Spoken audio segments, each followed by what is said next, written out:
Before we dive in, please remember that I am not a financial advisor, mortgage loan officer, or attorney. This video is for educational and informational purposes only. The information provided is based on publicly available data, member experiences, and my own research, but it should not be considered as financial, legal, or investment advice. You should always consult with a qualified professional at Navy Federal and a financial advisor to understand your specific situation and make decisions that are right for you. All rates, terms, and program details are subject to change by Navy Federal Credit Union at any time. You found it. The one. The house with the perfect kitchen, the backyard that's just begging for a summer barbecue. In the school district you've been dreaming of for years. You feel that surge of excitement, a little bit of terror, and a whole lot of hope. You're a Navy Federal member, you've heard they're the best for mortgages, so you log into your account, find the mortgage application portal, and you start to fill it out. And then a cold wave of anxiety washes over you. What if I mess this up? What if I get a bad rate? What if I get denied? That single fear, that one moment of doubt, is what causes thousands of potential homeowners to stumble, to make critical mistakes, and to either lose their dream home or pay tens of thousands of dollars more than they had to over the life of their loan. But that is not going to be you. Not after watching this. Over the next several minutes, I am going to pull back the curtain on the entire Navy Federal mortgage application process. This isn't the generic advice you'll find on a blog post. This is a deep dive, a step-by-step masterclass designed to turn you from an anxious applicant into a confident, prepared borrower that Navy Federal wants to give money to. We're going to transform that application from a source of fear into a tool that you control. You will learn the secrets to getting the absolute best interest rate, how to get pre-approved faster than everyone else, and how to spot and neutralize the hidden landmines that blow up deals every single day. By the end of this, you won't just be applying for a mortgage, you'll be strategically positioning yourself for a yes. So why Navy Federal? Why a whole guide just for them? Because they are not a bank. That is the single most important thing you need to understand. They are a credit union, and their entire business model revolves around their members. This can be a massive advantage for you. They often have better rates, lower fees, and more flexible underwriting than the big national banks. They're famous for their zero-down VA loans and their generous jumbo loan programs that can save you a fortune on private mortgage insurance. But being a member-focused credit union also means they have their own unique way of doing things, their own culture, and their own set of unwritten rules. If you walk in treating them like just another Bank of America or Wells Fargo, you are leaving money on the table and you're risking your approval. The biggest mistake people make is thinking the process starts when they click Apply Now. Wrong. The real process, the one that separates the slam dunk approvals from the heartbreaking denials, starts months before you even look at a single house listing. It starts with building your internal story with Navy Federal. You see, they don't just look at your FICO score. They have what's known as an internal score, or a relationship score. This is their private, in-house grade on you as a member. Are you a brand new member who just joined yesterday to get a mortgage? Or are you a long-term loyal member who they see as a valuable part of their community? Here's how you build that score starting today. First, make Navy Federal your financial hub. If you haven't already, set up a direct deposit from your employer into your Navy Federal checking account. Even a small portion of your paycheck shows commitment. Second, use their products. Have one of their credit cards? Use it for your gas and groceries and pay it off in full every single month. Have a car loan with them? Great. Every on-time payment is a gold star on your internal record. The goal is to show them a consistent pattern of responsible financial behavior within their ecosystem. When a loan officer pulls up your profile, you don't want it to be an empty shell. You want it to be a rich history of reliability, a story that screams, "This person is a safe bet." Now let's talk about the big three that everyone knows about, but most people don't truly understand from the lender's perspective: credit, debt, and income. First, your credit score. Saying get a good credit score is useless advice. You need to know what Navy Federal specifically looks for. While they are known for being more forgiving than other lenders, the magic number you should be aiming for to get the best rates is generally 740 or higher. Can you get approved with a 680? Yes, absolutely. But you will pay a higher interest rate for the privilege. But it's not just the three-digit number. They are going to scrutinize your entire credit report. They're looking at your credit utilization.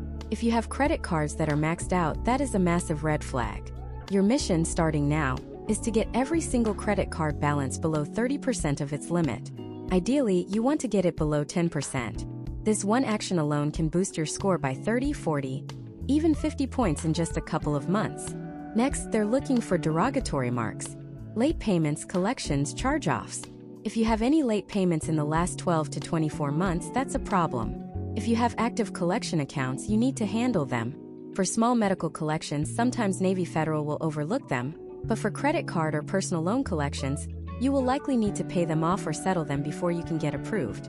Do not, under any circumstances, co-sign for anyone or open any new lines of credit while you're in this prep phase. Don't go buy a new car, don't apply for a new credit card, don't finance a new couch. Every time you do that, it dings your credit and complicates your financial picture. For the next 6 months, your credit report needs to be as clean and boring as possible. Second, let's demystify the debt-to-income ratio, or DTI. This is where most applications live or die. Your DTI is simply a percentage that shows how much of your monthly gross income, that's your income before taxes, goes towards paying your monthly debts. Navy Federal looks at 2 numbers. The front-end ratio is your future housing payment. That's principal, interest, taxes, insurance, and any HOA fees, divided by your gross monthly income. The back-end ratio is all of your monthly debts, including that new house payment, car loans, student loans, credit card minimum payments, everything, divided by your gross monthly income. Let's use a simple example. Say you make $8,000 a month before taxes. A conservative lender might want your total future housing payment to be no more than 28% of that, which is $2,240. That's your front-end DTI. Then they'll look at your back-end DTI. Let's say you have a $500 car payment and $300 in student loan payments.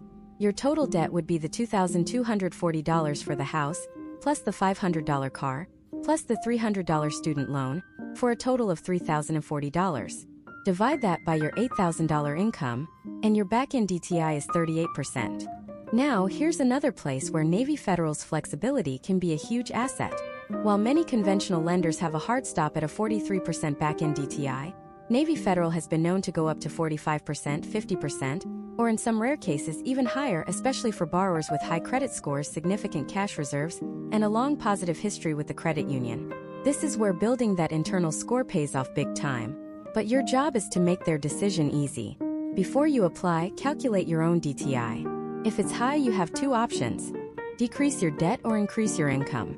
Pay off a small loan, reduce your credit card balances. Every $100 in monthly debt you eliminate gives you back hundreds of dollars in home buying power.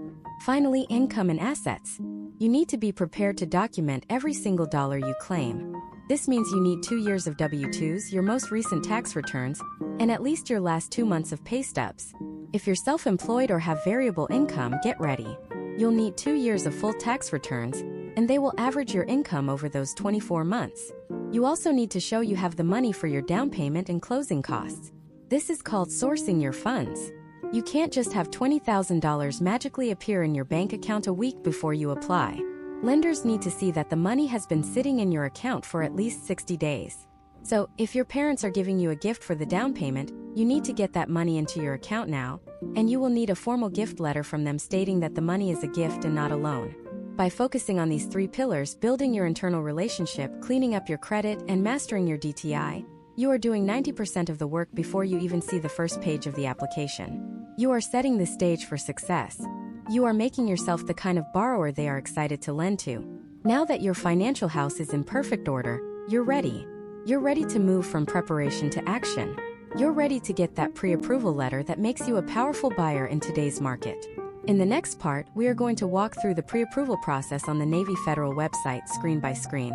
I'm going to show you exactly how to fill it out, what documents to have ready, and we'll expose the single biggest mistake people make on the first page that can get their application instantly flagged for manual review, slowing everything down. You don't want to miss it. Alright, let's pull back the curtain on the Navy Federal mortgage application.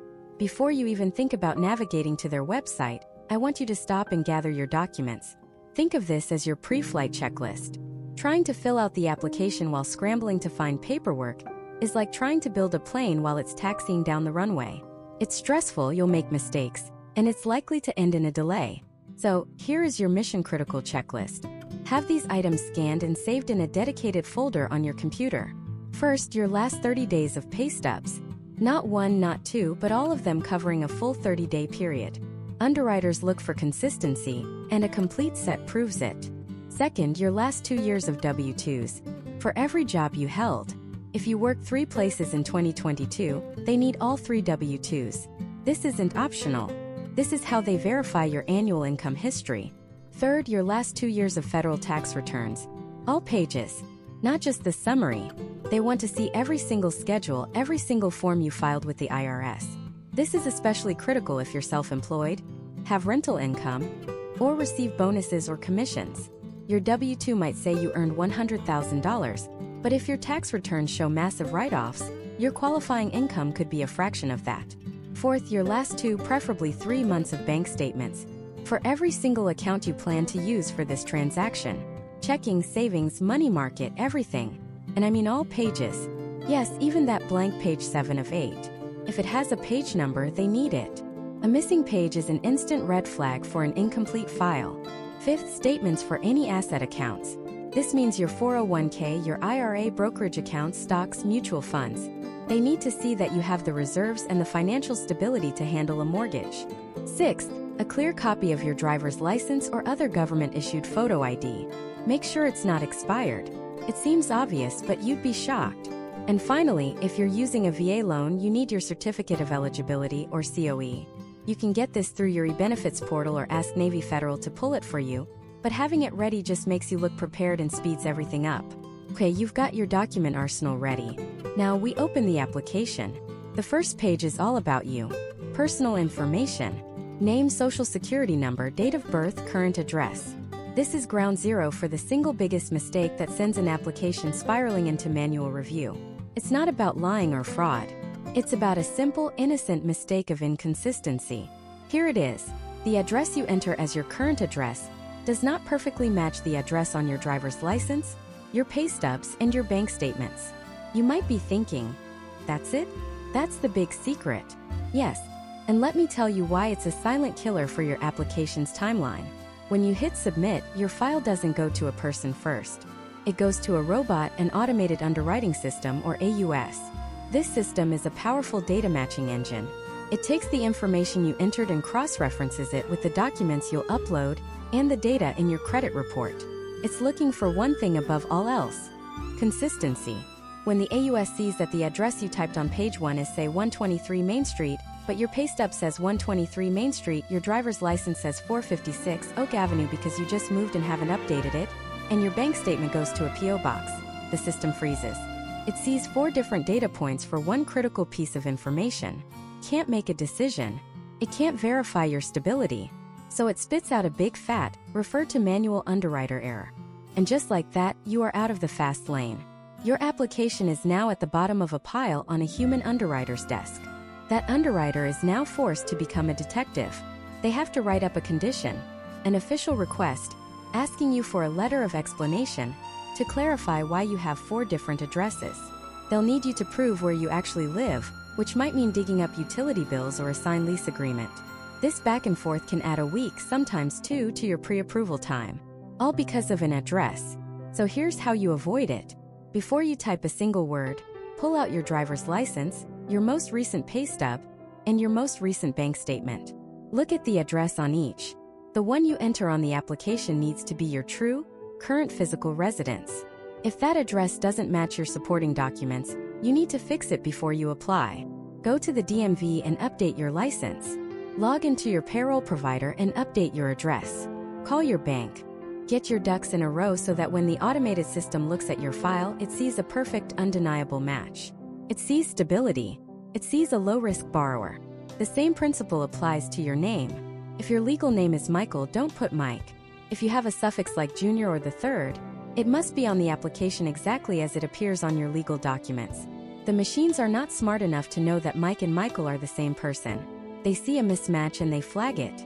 The rest of this first section is straightforward but requires that same level of precision. When you get to loan purpose, be honest and accurate. Are you buying a home? Select purchase. Are you refinancing to get a lower rate or term? Select rate/term refinance. Are you trying to pull cash out of your home's equity? Select cash out refinance. Choosing the wrong one can cause major problems down the line when the loan has to be restructured. For property information, if you're under contract for a house, Fill in the full property address. If you're just seeking a pre-approval and don't have a specific house yet, you'll typically put to be determined or TBD for the address, and you'll estimate a purchase price and loan amount based on what you're hoping to buy. This is perfectly normal. The pre-approval is based on your financial profile, not a specific property. By meticulously ensuring every detail on this first page is accurate and, most importantly, consistent with the documents you've already gathered, you are greasing the wheels for the entire process. You're telling the system that you are organized, reliable, and that your file is clean. This is how you get that coveted approved/eligible finding from the automated system in minutes, not weeks. You sail past the first gatekeeper while others are stuck in purgatory, writing letters of explanation for a problem they never even saw coming. Now that your personal information is locked in and you've avoided that first critical landmine, we're heading into the belly of the beast, the income and employment section. This is where 90% of all mortgage delays happen. In the next part, I'm going to reveal the 3-word phrase you must use to describe your job title to satisfy the underwriters, and I'll show you the exact formula Navy Federal uses to calculate your real qualifying income. And I promise you, it's not what you see on your paycheck. Let's break this down, because getting this wrong can stall your entire application. The 3-word phrase isn't some secret password. It's a mindset. It's how you frame your entire employment situation for the underwriter. The phrase is stable and continuing. Every single piece of information you provide about your job, from your title to your duties, must scream stable and continuing. Why? Because an underwriter's primary job is to minimize risk for the credit union. They are betting hundreds of thousands of dollars on you for the next 30 years. They need to be absolutely certain your ability to pay that money back is not a temporary fluke. So when the application asks for your job title, don't just write consultant. That word is a red flag. It sounds temporary. It sounds like a 1099 contractor, even if you're a full-time W-2 employee. Instead, you write something like senior financial consultant or lead IT strategy consultant. Adding a seniority level or a specific function implies a permanent, integrated role within a company structure. It sounds stable. If you're a freelance writer, that's another red flag. Instead, consider owner, your last name media services, or lead content strategist. It reframes your work from a gig to a business. You're not just freelancing, you're operating a stable enterprise. The key is to be truthful but descriptive. You're not changing what you do, you're changing how it's perceived. The underwriter needs to look at your title and immediately think, this person has a career, not just a job. This income is likely to continue. This concept must flow through your entire application. When you describe your duties, use words that imply longevity and responsibility. Words like manage, oversee, develop, and direct are powerful. They paint a picture of someone who is indispensable, whose income is, you guessed it, stable and continuing. But a well-phrased job title is useless if the numbers don't back it up. And this brings us to the most misunderstood part of any mortgage application: how your qualifying income is actually calculated. I need you to forget what your gross pay is on your weekly or bi-weekly paycheck. For the purpose of this application, that number is a fantasy. The underwriter uses a series of strict, non-negotiable formulas to arrive at the only number that matters: your average monthly qualifying income. Let's start with the easiest scenario. You're a salaried W-2 employee. You have a written offer letter that states you make $80,000 a year. This is simple. The underwriter will take your annual salary and divide it by 12. So, 80,000 divided by 12 gives you a qualifying monthly income of $6,666. Easy. But for 90% of applicants, it is not this simple. What if you're an hourly W-2 employee? Let's say you make $25 an hour and you're guaranteed 40 hours a week. You might think, okay, 25 times 40 hours is $1,000 a week times 4 weeks is $4,000 a month. Wrong. That's not how they see it. They use a standardized annual calculation. They'll take your $25 an hour rate, multiply it by 40 hours a week, then multiply that by 52 weeks in a year. That gives them your annual income of $52,000. Then they divide that by 12. Your qualifying monthly income is $4,333. The difference might seem small, but in the world of debt-to-income ratios, every single dollar matters. Now, here is where so many people get their applications denied. Let's talk about variable income. This includes overtime, bonuses, commissions, shift differentials, any money you receive that isn't part of your base salary or guaranteed hourly rate. Let's say you're a nurse who works a ton of overtime. Last month you crushed it and your paycheck was huge. You feel rich. You think you can afford that bigger house. But the underwriter does not care about your one amazing month. For any variable income to be considered stable and continuing, Navy Federal requires a 2-year history of you receiving it. A 2-year documented history with no significant gaps. They will take your W-2s from the last 2 years, add up all the overtime pay you received over that 24-month period, and divide the total by 24. That number, that 24-month average, is the only amount of overtime income they will add to your monthly qualifying income. So if you made $10,000 in overtime last year, but only $2,000 the year before, they don't care that you're trending up. They will add the $12,000 together and divide it by 24. Your allowable monthly overtime income is only $500. Even if you're consistently making $1,000 a month in overtime now. This rule is brutal and it sinks applications all the time. The same exact 24-month averaging rule applies to bonuses and commissions. If you just started a new sales job 6 months ago and are killing it, that commission income is invisible to them. It doesn't exist. You need to season that income for 2 full years before it counts. It gets even more complex for the self-employed, the 1099 contractors, the small business owners. When you're self-employed, Navy Federal will ask for your last 2 years of complete, signed federal tax returns, including all schedules. They don't care about your gross revenue. They don't care that you billed $300,000 last year. They care about one number and one number only. Your net income after all of your business expenses have been deducted. It's the number on your Schedule C, line 31. They will take the net income from your last 2 tax returns, add them together, and divide by 24 to get your average monthly qualifying income. If your business is showing a loss, or if you wrote off so many expenses that your net income is tiny, which many people do to save on taxes, your qualifying income might be 0. This is a massive shock for successful entrepreneurs who live a great lifestyle but have a low on paper income. Your tax strategy can directly conflict with your home buying strategy. Finally, there's other income like Social Security, VA disability, child support, or alimony. For income like child support, you must provide the court order and prove that the payments will continue for at least 3 years from the date of your application. If your child is 17 and a half, that income probably won't count. But here's a pro tip, a little silver lining. For non-taxed income, like VA disability or Social Security benefits, the underwriter can do what's called grossing it up. Since you don't pay taxes on this money, it has more spending power than taxed income. So, they are often allowed to multiply that income by 125%. If you receive $2,000 a month in VA disability, they may count it as $2,500 in qualifying income. It's one of the few instances where the formula actually works in your favor. So let's put it all together. You now know the secret phrase is stable and continuing. You know that your qualifying income is a brutally specific calculation, not just the number on your paycheck. It's your base salary, plus a 24-month average of any variable pay. This formula is everything. Going into this process with an inflated sense of your own income is the #1 reason people are left disappointed and confused. You have to play the game by their rules, and that means calculating your income the way the underwriter does. So now you have the formula for your true qualifying income. But this number means nothing in a vacuum. It's 1/2 of the most important ratio in all of lending. In the next part, we're going to dive deep into the other side of the equation, your debt.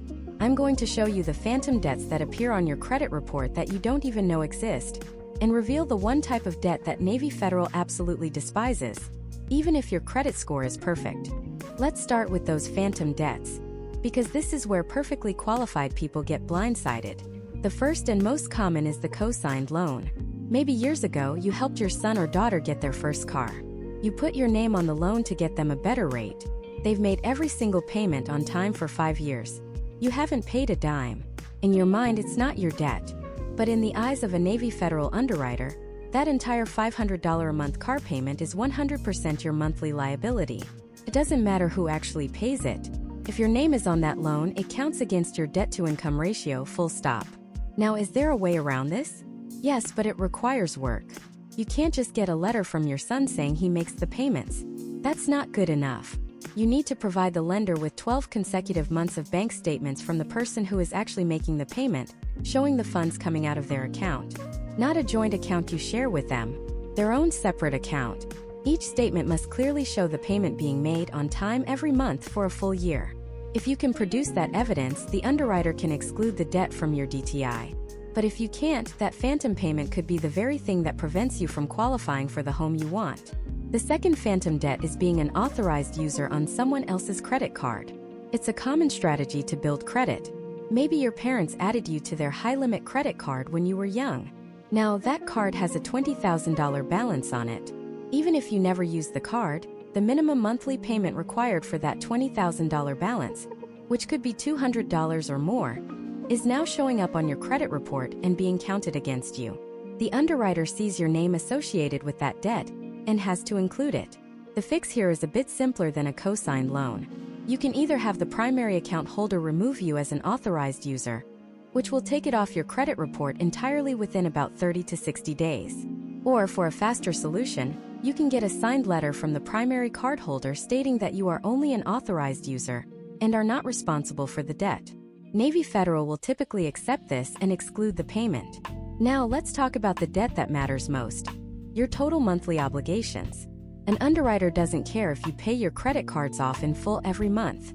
They don't look at your spending habits. They look at one thing: the minimum monthly payment required on every single debt that appears on your credit report.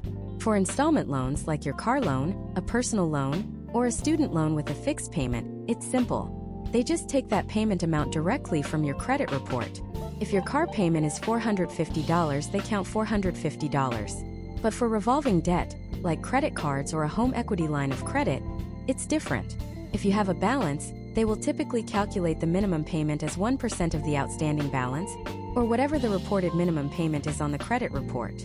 So if you have a $10,000 balance on a credit card, even if you plan to pay it off next week, the underwriter is going to hit you with a $100 monthly payment in their calculation. This is why it is absolutely critical to pay down your credit card balances as low as possible before you apply, not after.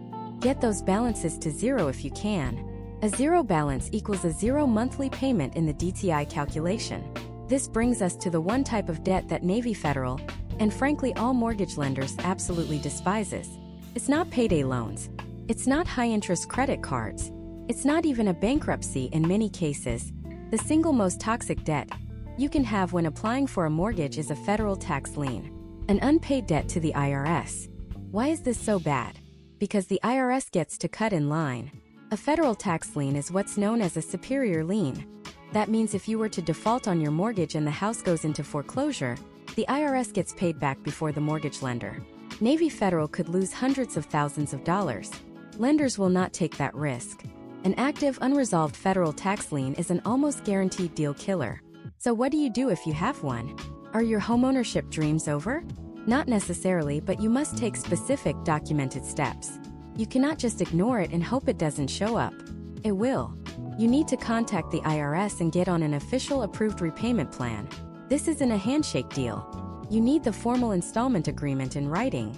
Then you need to make payments on that plan on time for a minimum of 3 consecutive months, though some underwriters may want to see 6 or even 12. You must provide the lender with the signed installment agreement and proof of those on-time payments, usually in the form of your bank statements. The monthly payment you're making to the IRS will then be included in your DTI ratio. It's a hassle, it takes time, and it adds to your monthly debt, but it is the only way to move forward with a mortgage application when you have an outstanding federal tax lien. Resolving it before you apply is one of the smartest things you can do. Finally, let's tackle the biggest and most confusing debt of all for many people: student loans. The rules around student loans have been a moving target for years, and what was true 2 years ago is not true today. For the longest time, lenders followed the 1% rule. If your student loans were in deferment, forbearance, or on an income-based repayment plan where your official payment was zero, lenders would ignore that. They would take your total student loan balance, let's say it was $80,000, and they would hit your DTI with 1% of that balance as a monthly payment. In this case, that's an $800 monthly payment appearing out of thin air, instantly disqualifying countless buyers. But things have changed, and this is a massive opportunity for you. For conventional loans, the most common type of mortgage, Fannie Mae and Freddie Mac have updated their guidelines. Now, if you are on an income-driven repayment plan or IDR, lenders can use your actual monthly payment, even if that payment is $0. Let me repeat that. If your official documented IDR payment is zero, the underwriter can use a $0 payment in your DTI calculation. This is a game changer. That phantom $800 payment is gone. For government-backed loans like FHA and VA, the rules are slightly different but still more favorable than the old 1% rule. They typically use 0.5% of the loan balance or the actual documented IDR payment. Navy Federal, being a prime lender for VA loans, is very familiar with these rules. The key to all of this is documentation. You can't just tell your loan officer your payment is zero. You need to log into your student loan servicer's website, whether it's Nelnet, Mohila, or another provider, and download the official statement that shows your loan type, your total balance, and your specific monthly payment under your IDR plan.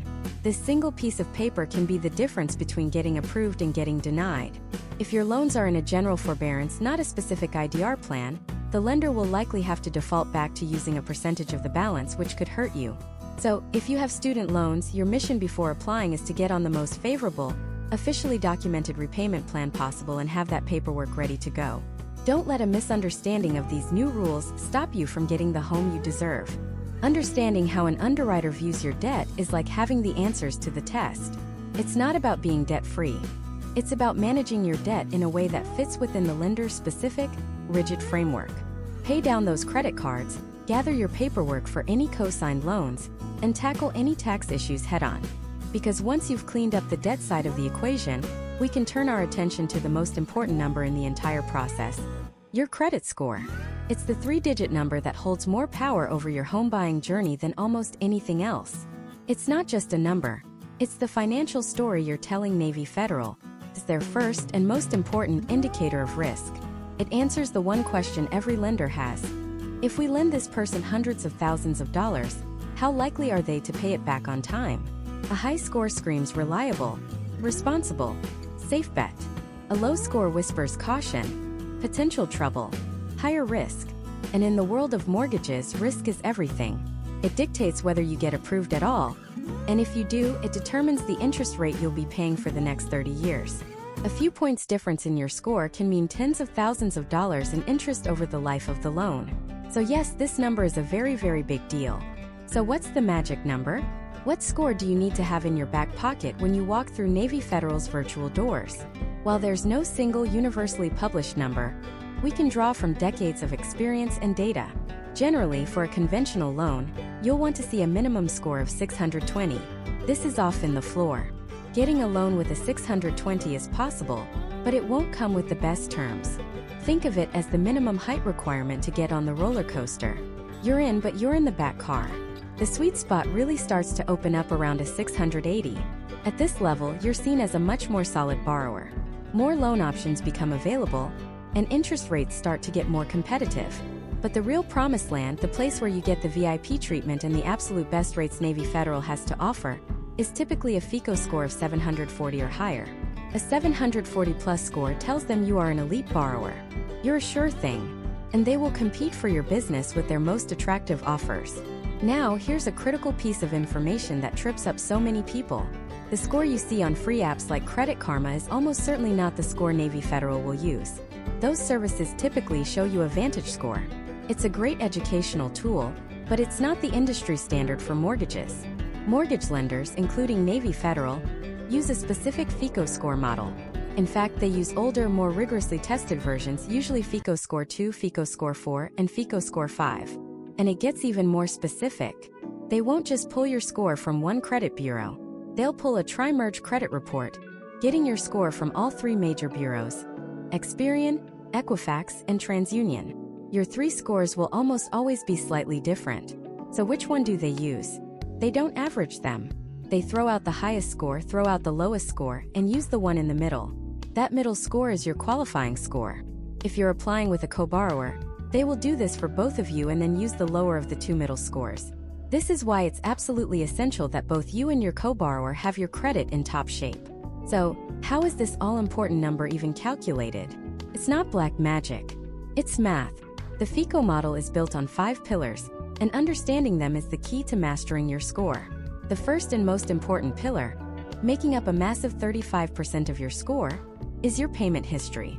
This is the bedrock of your financial reputation. Do you pay your bills on time every time? A single 30-day late payment can torpedo your score by 60, 80, even over 100 points, and it can stay on your report for 7 years. There is no faster way to destroy your creditworthiness. Think of it this way. If you can't be trusted to make a $50 credit card payment on time, why would Navy Federal trust you with a $2,000 mortgage payment? The solution here is simple but non-negotiable. Set up automatic payments for every single bill you have. No exceptions. Make late payments a thing of the past. The second pillar, almost as important at 30% of your score, is amounts owed, or what's commonly known as credit utilization. This is how much of your available credit you're using. If you have one credit card with a $10,000 limit and you have a $9,000 balance, your utilization is 90%. This is a major red flag to lenders. It signals that you might be overextended and relying on debt to live. The standard advice is to keep your utilization below 30% on each card and overall. But if you want to supercharge your score for a mortgage, the pro-level advice is to get it under 10%. The difference between a 29% utilization and a 9% utilization can be a significant point boost in a short amount of time. This is one of the fastest ways to improve your score before applying. Next up, at 15%, is the length of your credit history. This is about seasoning. Lenders want to see a long, stable history of you successfully managing credit. This is why the advice to close your old and used credit cards is one of the worst financial myths out there. When you close your oldest card, you can dramatically shorten the average age of your accounts, which can cause your score to drop.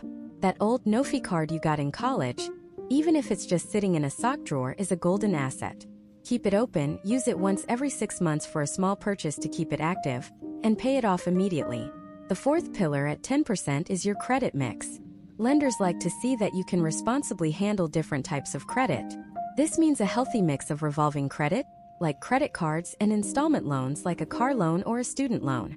It shows you're a versatile and experienced borrower. You don't need to go out and get a car loan just to check this box, but if you have a healthy mix already, it works in your favor. Finally, the last 10% is new credit. This factor looks at how recently and how often you've applied for new credit. If you suddenly apply for 3 new store cards and a personal loan in the months leading up to your mortgage application, it looks like you're in financial distress. It's a huge red flag. Each of these applications places a hard inquiry on your credit report, which can ding your score by a few points and stays on your report for 2 years. The rule here is simple. Once you decide you're getting serious about buying a home, you go on a credit lockdown. No new car loans, no new credit cards, no financing a new sofa. Your sole focus is protecting that score. So let's put it all together. What can you do starting today to get your score Navy Federal ready? First, get a clear picture of where you stand. Don't rely on the free apps. Invest a small fee at a site like myfico.com to pull your actual mortgage FICO scores from all 3 bureaus. This is the only way to know the real number the lender will see. Second, review those reports line by line. Dispute any errors you find immediately. Third, implement the strategy. Set up autopay on everything. Attack your credit card balances with a vengeance to get that utilization under 10%. Don't close any old accounts and don't open any new ones. Mastering your credit score is about playing the long game. It's about demonstrating a consistent pattern of responsible behavior over time. It is the key that unlocks the entire mortgage process. Once you have this number dialed in, you've proven you're a reliable borrower. But that's only half the story. Navy Federal not only needs to know you're willing to pay them back, they need concrete proof that you're able to. That means digging deep into your income, your job history, and the money you have saved. And that's where we're going next, breaking down exactly how to document your income to build an undeniable case for your approval. Let's think of your income documentation not as a chore, but as your evidence. You're the lawyer, the loan underwriter is the judge, and your pay stubs and tax returns are Exhibit A, B, and C in the case for your financial reliability. Navy Federal, like any lender, isn't just looking for a number. They're looking for a story of stability, consistency, and predictability. Your job is to make that story crystal clear and impossible to refute. Let's start with the most common scenario. The W-2 employee. If you get a regular paycheck from an employer, you're in the simplest category. But simple doesn't mean you can be sloppy. You'll need, at a minimum, your most recent 30 days of pay stubs. And when you provide them, look at them through an underwriter's eyes. Do they clearly show your name, your employer's name, the pay period, and your year-to-date earnings? That year-to-date figure is critical. The underwriter is going to use it to verify that what you're making now aligns with what you made last year. Which brings us to the next piece of evidence, your last 2 years of W-2s. Why 2 years? Because it establishes a pattern. It shows you haven't just landed a high-paying job last month. It demonstrates a history of earning.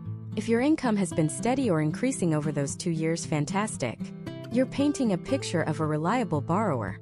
If you had a dip in income 1 year, or you changed jobs, be prepared to explain it. A simple one-page letter of explanation or LOE can work wonders.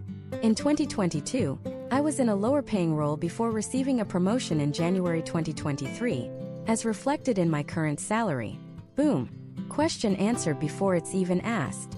Now what about variable income? This is where W-2 employees can get tripped up. I'm talking about overtime, bonuses, or commissions. You might see that huge commission check and think, great, I can afford a bigger house.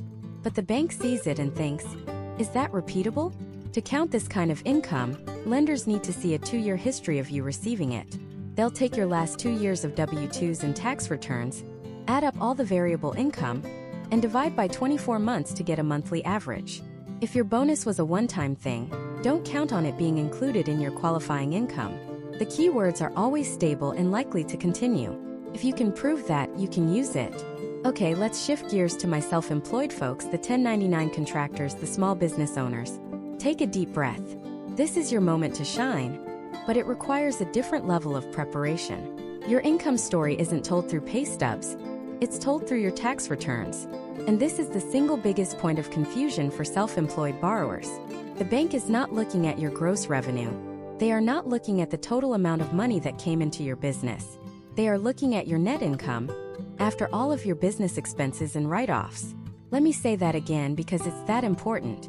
The income you told the IRS you earned after you deducted your mileage, your home office, your new computer, and half your cell phone bill. That is the income the bank will use.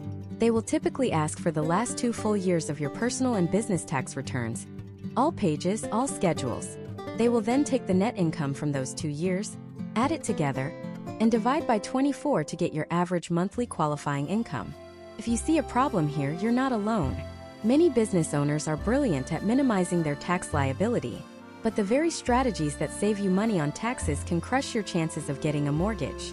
If your tax returns show you only made $30,000 last year after write-offs, then as far as the bank is concerned, you're a $30,000 a year earner. The absolute best advice I can give any self-employed person is this: plan ahead. If you know you want to buy a house in the next year or 2, have a serious conversation with your CPA about your write-off strategy. It might be worth paying a little more in taxes for a year or 2 to show the higher income you need to qualify for the home you want. Now for our military members, a group Navy Federal obviously knows better than anyone.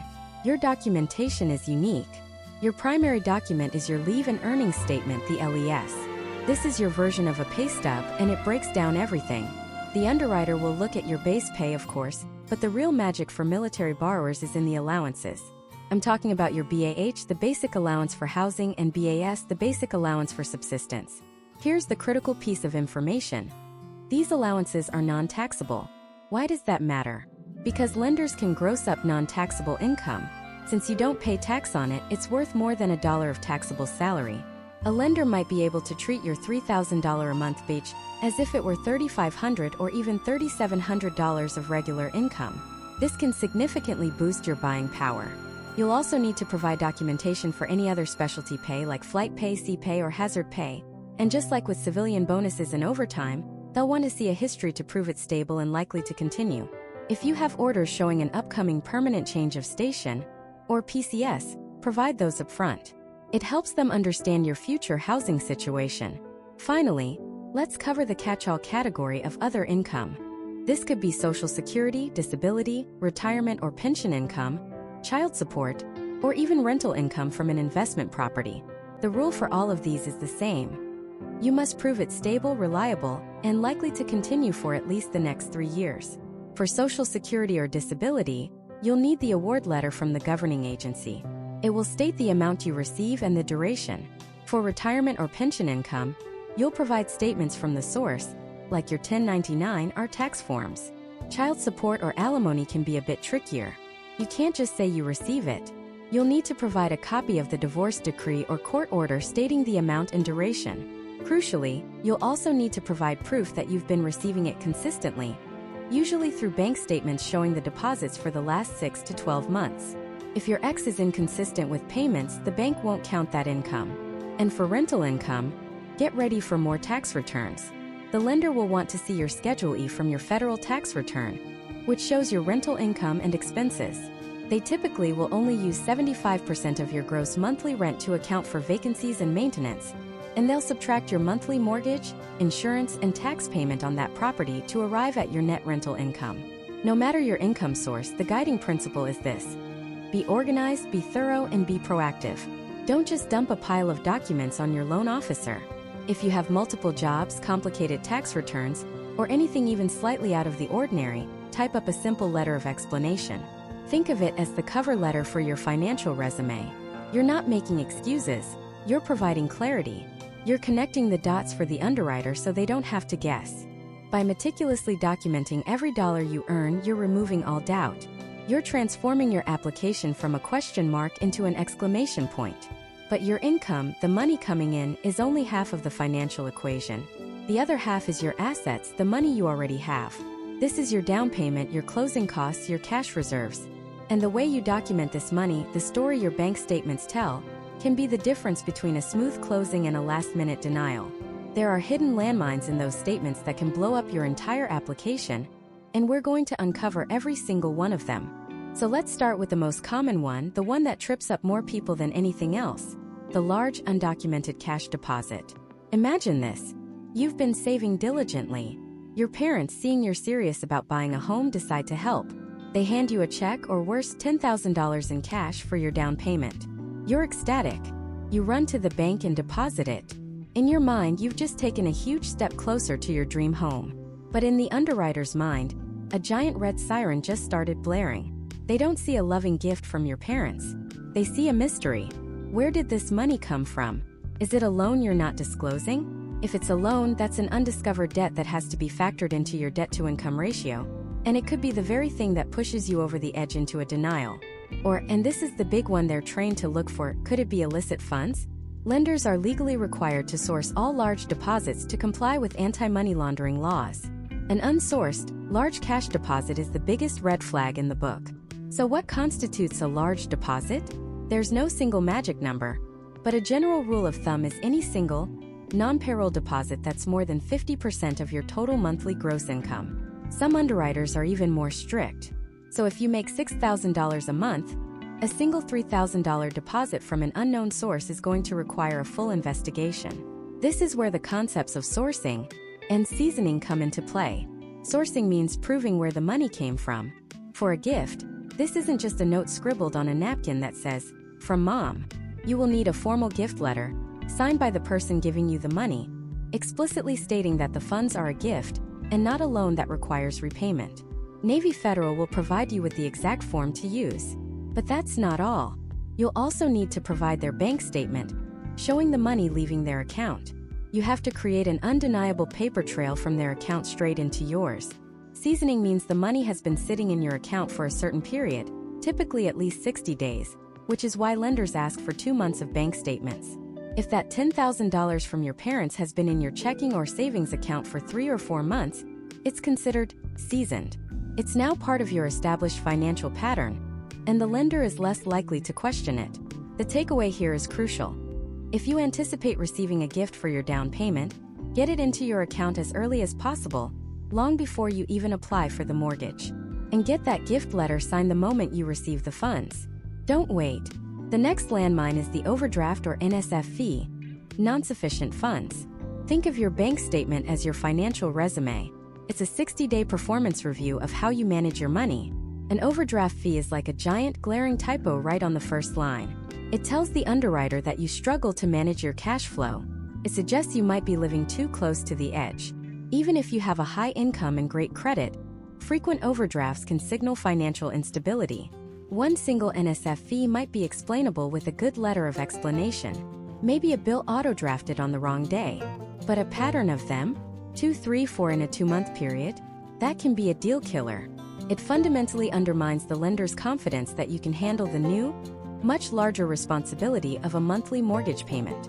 Before you submit your application, review your statements.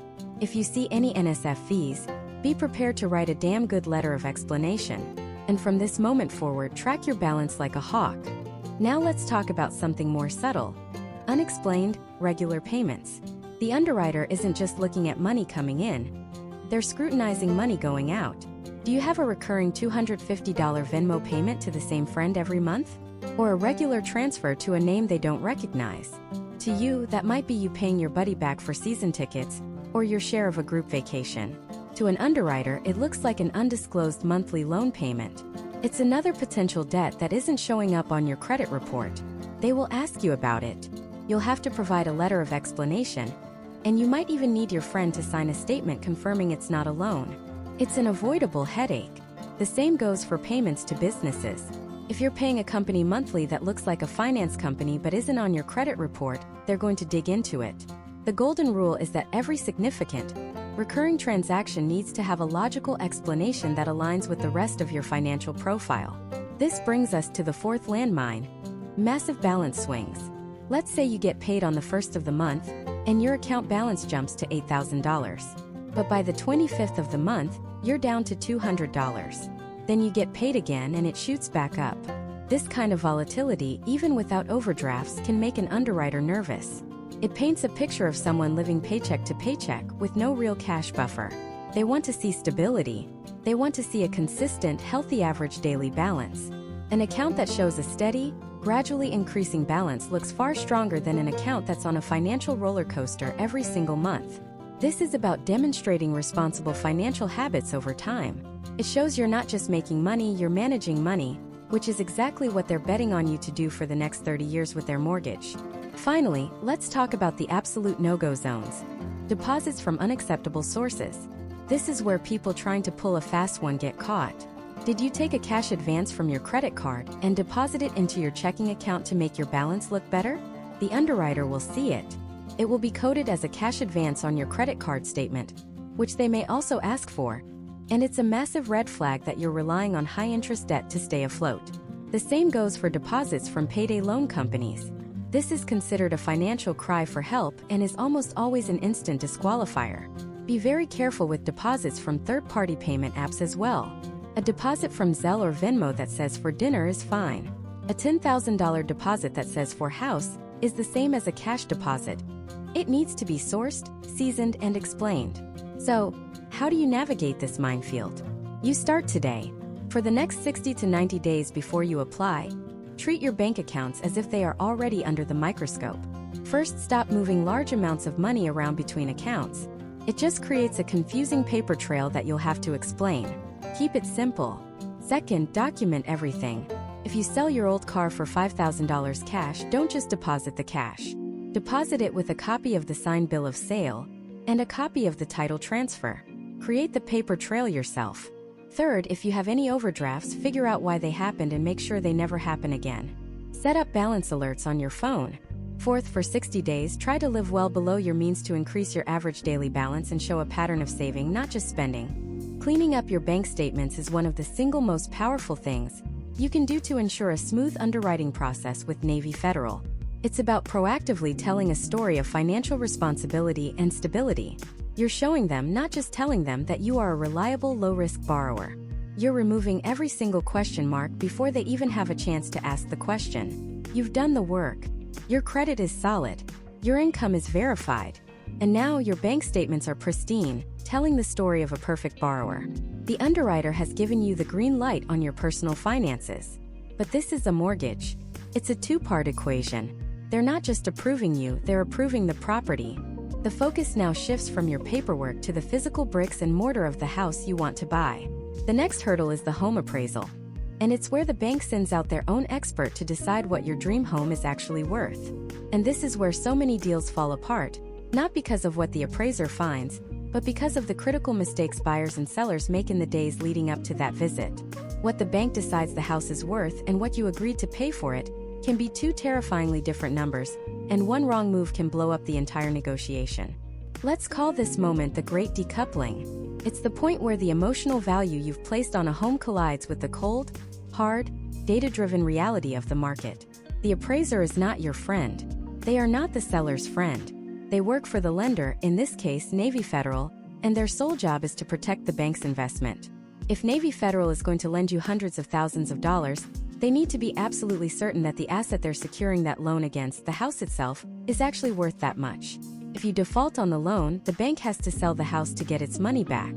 And they will not risk being left holding a property that's worth less than the money they lent out. So, who is this mysterious figure who holds the fate of your deal in their hands? An appraiser is a state-licensed, third-party professional. Critically, you, your agent, the seller, and even your Navy Federal loan officer do not get to pick the appraiser.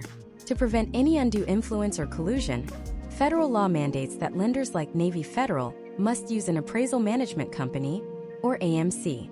This company acts as a firewall, randomly assigning a local, qualified appraiser from their pool. This ensures impartiality. The appraiser has no skin in the game other than to get the number right based on the facts. Their process is part science, part art. They will schedule a visit to the property. They'll walk through every room, measure the square footage, note the number of bedrooms and bathrooms, assess the overall condition, and document the quality of fixtures and finishes. They're looking for things that add tangible value. A new roof, updated HVAC, a modern kitchen, a finished basement. They're also looking for problems. Signs of deferred maintenance, a failing foundation, or a layout that's functionally obsolete. But the most important part of their job happens back at their desk. They will pull up what are called comparable sales, or comps. These are recent sales of similar homes in the same neighborhood. Similar is the key word. They are looking for houses with roughly the same square footage, age, number of beds and baths, and lot size that have sold within the last 3 to 6 months, ideally within a 1-mile radius. They then make adjustments. If your target home has a brand new kitchen but the comp has a 20-year-old one, they'll add value to your home. If the comp has a swimming pool and yours doesn't, they'll subtract value. It's a meticulous process of apples-to-apples comparison until they arrive at a final defensible number. Now, this is where sellers make catastrophic mistakes. Thinking they can help the appraiser, they often do more harm than good. The worst thing a seller can do is follow the appraiser around the house, pointing out every little upgrade and talking their ear off. Don't do it. Appraisers are professionals.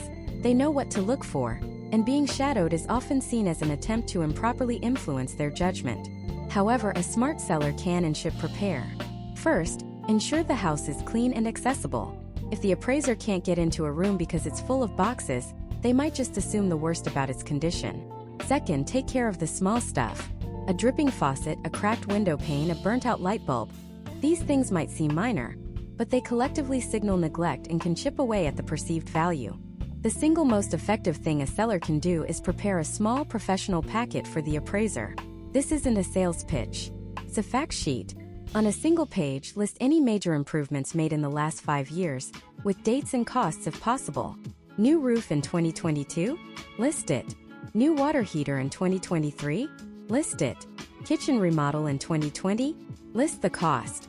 Also, if you or your agent are aware of a recent comparable sale that you feel strongly supports the contract price, especially a private sale that might not be on the MLS yet, you can include that information. Leave this packet on the kitchen counter with the note that says, "For the appraiser." That's it. Be helpful, not pushy. As the buyer, your role in this phase is frustratingly passive. You pay for the appraisal, typically upfront as one of your first out-of-pocket expenses, and then you wait. The cost can range from about $500 to over $1,000, depending on the property's size and complexity. Navy Federal will coordinate the order, and you'll get an email when it's complete. Then comes the moment of truth. There are 3 possible outcomes. Scenario 1. The appraisal comes in at or above the contract price. This is the best-case scenario. Everyone breathes a collective sigh of relief. Navy Federal is satisfied, and the loan process moves full steam ahead. Scenario 2 is the one that gives everyone nightmares. The appraisal comes in low. Let's say you agreed to buy the house for $400,000, but the appraiser says it's only worth $385,000. You have an appraisal gap of $15,000. Navy Federal will only lend you money based on the lower of the 2 values, the contract price or the appraised value. So, they will only approve a loan based on a $385,000 valuation. At this point, you have 4 options. First, you can go back to the seller and renegotiate. You can show them the appraisal report, and ask them to lower the sales price to the appraised value. In a buyer's market, this often works. In a seller's market, they might just tell you to take a hike and move on to the next offer. Second, if the seller won't budge, you can choose to cover the gap with your own cash. In our example, you'd have to bring an extra $15,000 to closing, on top of your original down payment and closing costs. For many buyers, this simply isn't possible. Third, you can meet in the middle. Maybe the seller agrees to drop the price by $7,500, and you agree to bring the other $7,500 in cash. This is a common compromise to save a deal. Your fourth option is to challenge the appraisal. This is called a reconsideration of value. It is a long shot. You can't just say you think the appraiser is wrong. You and your agent need to provide concrete evidence that they made a significant error. Usually, this means finding 3 new, better comparable sales that the appraiser missed, which prove the house is worth the contract price. You submit this evidence to Navy Federal, who passes it back to the AMC, who gives it to the original appraiser to review. Most of the time, they stand by their initial assessment. And if none of these options work, you have the final nuclear option, walking away. This is precisely why your real estate contract has an appraisal contingency. It's an escape hatch that allows you to cancel the contract and get your earnest money back if the home doesn't appraise, and you can't reach a new agreement with the seller. Now, for those of you using a VA loan with Navy Federal, there's a special process in place called the Tidewater Initiative. If a VA appraiser believes the value is going to come in low, they can invoke Tidewater. This pauses the process and gives the lender a heads up, allowing your agent to provide additional comps before the final report is issued. It's a unique, proactive protection built into the VA loan program that can often save a deal before it even goes into crisis mode. So you've navigated the appraisal. You've either sailed through or fought a tough battle over the value and won. The house has a green light. You might think you're in the clear, that you're on the home stretch. But this is a critical misunderstanding. You've proven the house is worthy of the loan. But now, in the final days before closing, you have to prove one last time that you are. The final underwriting process is about to begin, and the scrutiny you're about to face is the most intense yet. Every single dollar in your bank accounts, every line on your credit report, is about to go under the microscope one last time. And the smallest, most innocent-looking financial move you make now can detonate the entire deal right at the finish line. This period, from conditional approval to the closing table, is what we call being in the quiet. Your job is to be financially invisible. You need to become a ghost, because the underwriter who has given you that initial green light is still watching. They have put your file in a pending final verification status, and they are looking for any reason at all to change their mind. So let's talk about the landmines. These are the 5 biggest deal killers that blow up mortgages in the final 2 weeks, and I want you to burn them into your memory. The first and most common landmine is acquiring new debt. It sounds so simple, but the temptation is immense. You're about to own a home. You're thinking about furniture, appliances, a new lawnmower. You see a don't pay for 12 months deal at the local furniture store for a brand new living room set. Your brain says, "It's perfect. I won't even have to pay for it until next year." But the underwriter's brain says, "Alert! Alert! New debt application detected." The moment you apply for that store credit, 2 catastrophic things happen. First, the creditor runs a hard inquiry on your credit. This can ding your credit score by a few points. Now, a few points might not seem like a big deal, but if your score was already hovering near the minimum requirement for your loan program, you could have just disqualified yourself. Second, and far more devastating, is what it does to your debt-to-income ratio, or DTI. Remember that magic number the underwriter spent so much time calculating and approving? You just threw a grenade at it. Even if the payments don't start for a year, the total loan amount is now a liability on your credit report. The underwriter is forced to recalculate everything. They have to re-verify your DTI. And if that new monthly payment, however small, pushes you over the allowable threshold for your loan type, the deal is dead. Buying a $5,000 sofa just cost you a $500,000 house. The same goes for financing a car, opening a new credit card, or taking out a personal loan. Do not do it. Your wallet is on lockdown. The second landmine is the mystery money deposit. This one trips up so many well-intentioned people. Let's say your parents are incredibly proud and decide to give you $10,000 to help with moving expenses or new furniture. They hand you a check. You gratefully deposit it into your bank account. To you, this is a wonderful gift. To a Navy Federal underwriter, this is a massive, undocumented $10,000 red flag. They have no idea where that money came from. Is it a secret loan from a friend that you'll have to pay back? If so, that's an undisclosed debt that affects your DTI. Is it from an illicit source? They are federally mandated to guard against money laundering. Any large, non-payroll deposit has to be sourced and seasoned. That means you have to prove with a paper trail exactly where it came from. If you are receiving a gift, it must be handled properly. You need a formal gift letter, a document that Navy Federal can provide a template for, signed by the person giving you the money, explicitly stating that the funds are a gift and not a loan that requires repayment. You'll also need to provide bank statements from the giver showing they had the funds to give. It feels intrusive, but it's non-negotiable. Don't just move money around between your own accounts either. Every transaction needs a clear and simple explanation. If you sold your car for $5,000 cash, you better have a bill of sale and a copy of the title transfer to prove it. Keep it simple. The only money coming into your accounts should be your regular, scheduled paycheck. Landmine number 3, changing your employment situation. You are 2 weeks from closing on your dream home, and a recruiter calls you with an incredible job offer. It's a $20,000 raise. You'd be crazy not to take it, right? Wrong. You would be crazy to even consider it right now. Your entire loan approval is built on the foundation of stable, verifiable income from your current employer. The underwriter has already called your HR department to verify your employment, your salary, and your start date. If you change jobs, that foundation crumbles. Even if the new job pays more, it introduces instability. Many new jobs have a 90-day probationary period. Lenders won't close on a loan for someone in a probationary period. What if your pay structure changes from a fixed salary to a lower base salary plus commission? Your verifiable income just plummeted in the eyes of the underwriter. They can't use projected commission to qualify you. They need a history of you earning it. Quitting your job, changing from full-time to part-time, or even getting an amazing promotion at a new company can completely derail your mortgage. Wait until the keys are in your hand and you've made your first mortgage payment. Then go get that new job. The 4th landmine is a sneaky one. Co-signing. Your younger brother needs a car to get to his new job, but his credit isn't great. The dealership says he'll be approved if he can just get a co-signer. You're a good sibling, you want to help. It's not your loan, you're just putting your name on it to help him out. This is financial suicide during the mortgage process. The second you co-sign that loan, the lender reports it to all 3 credit bureaus. And as far as Navy Federal is concerned, that entire debt load is 100% yours. That $30,000 car loan and its $500 monthly payment just landed squarely on your DTI calculation. It makes no difference that your brother swears he'll make every payment. Legally, you are just as responsible for that debt as he is, and your lender has to factor it in. You cannot co-sign for anyone.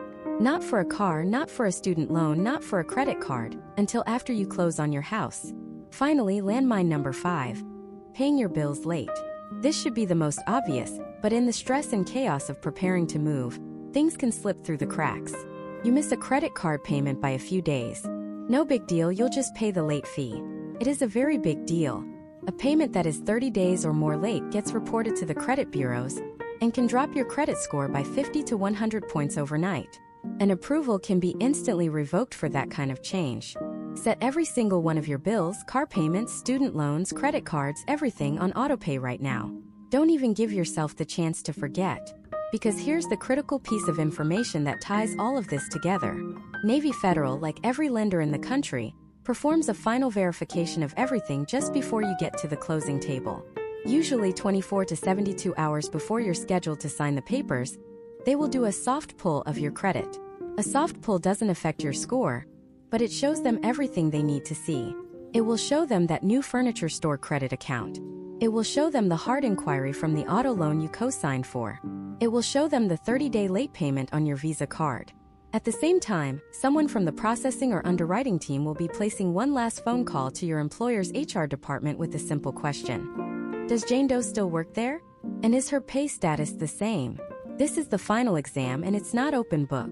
Any new unexplained debt, any significant drop in your credit score, or any change in your employment status can stop the entire process dead in its tracks. Just steps from the finish line. All that work, all that stress, all that excitement gone. So, you must be a financial ghost. Pay your bills on time. Don't apply for new credit. Don't make large, unexplainable deposits. Don't change jobs. And don't co-sign for anyone. Just let your finances sit, perfectly still and boring, until the deal is done. If you can successfully navigate this minefield, if you can keep your financial life perfectly static, the underwriter will give your file that final stamp of approval.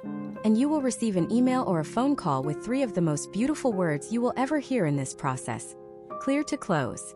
That is the signal that the finish line is real. It means the lender is ready to send the money. But getting from that clear to close to the actual closing table involves one last critical set of documents that you have to understand inside and out. And that document is called the closing disclosure, or the CD. This is it.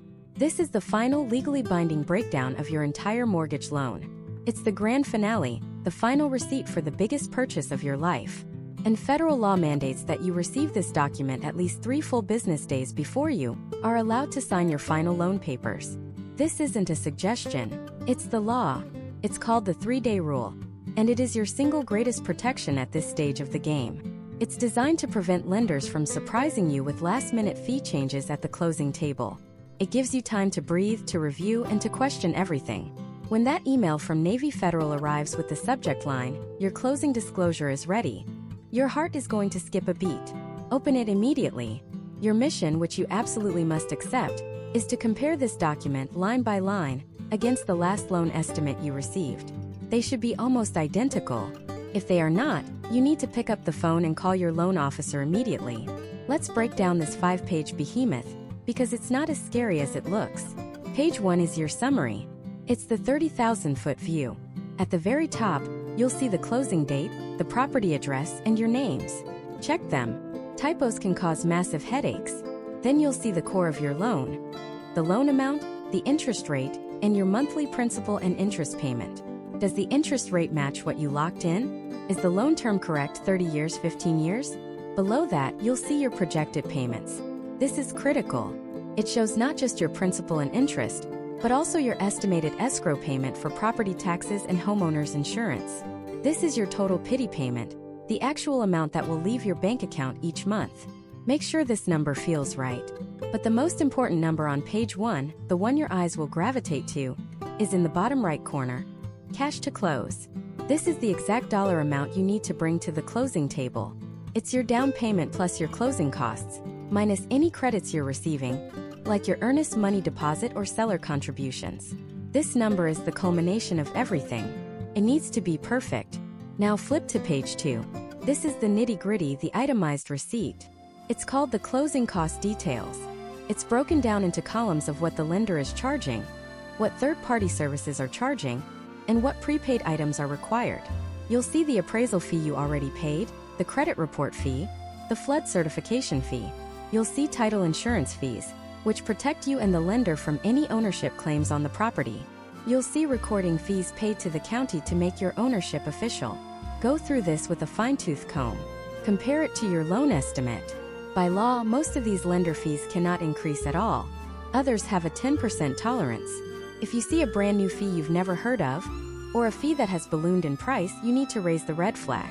Page 3 is where it all comes together. It's the summary of the transaction.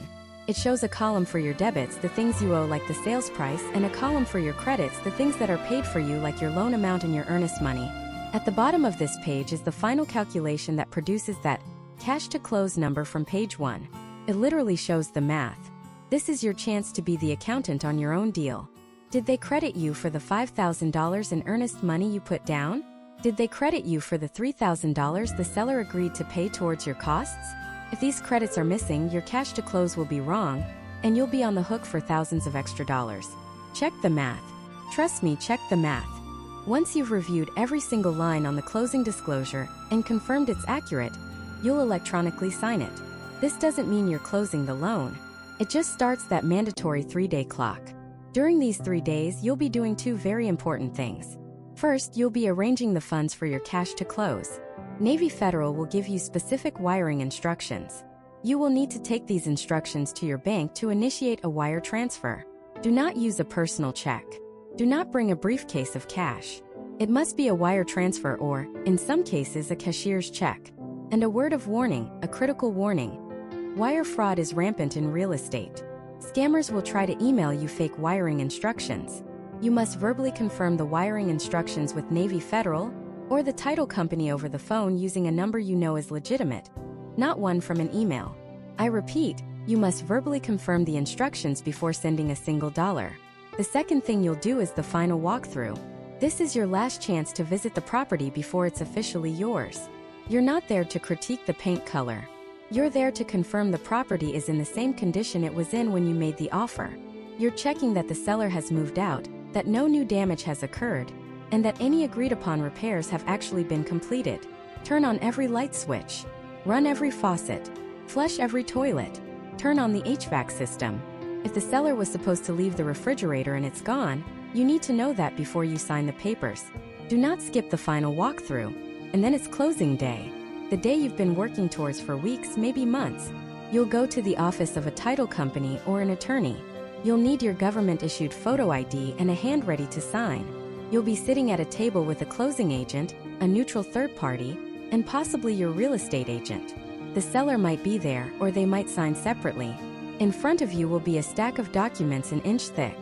It's intimidating. But you've already seen the most important one, the closing disclosure. The numbers in this final package should match it perfectly. The closing agent will walk you through the stack. You'll feel like you're signing your name 100 times, and you probably are. But there are 3 documents in that stack that are the holy trinity of your mortgage. First is the promissory note. This is the simplest and most powerful document you will sign. It is your promise to pay back the loan. It's your IOU to Navy Federal for hundreds of thousands of dollars. It states the loan amount, the interest rate, the payment schedule, and where to send the payments. Read it. Understand it. When you sign it, you are personally guaranteeing the debt. Second is the deed of trust, or in some states, the mortgage. This is the security instrument. If the promissory note is your promise, the deed of trust is the consequence if you break that promise. This document ties your loan to your property. It gives Navy Federal the legal right to foreclose and take possession of the house if you fail to make your payments. It's what makes your home the collateral for the loan. Third is the ALTA settlement statement. It looks very similar to the closing disclosure, but it's a line item ledger of every single credit and debit for both you, the buyer, and the seller. It shows exactly where every penny is coming from and where it's going. It's the master accounting sheet for the entire transaction, and it should balance to 0. You'll sign and you'll sign and you'll sign. Your hand will cramp, and then the closing agent will say, "Congratulations." They'll start making copies. At this point, the lender, Navy Federal, has to officially fund the loan. This means they are wiring the loan amount to the title company. Once the title company confirms the wire has been received, and they have all the signed documents, the deal is officially funded and closed. And then comes the moment all of this has been for. The real estate agent slides a small set of metal objects across the table. The keys to your new home. It's a surreal feeling. You hold them in your hand. They feel heavier than you expected. This isn't just a house anymore. It's your home.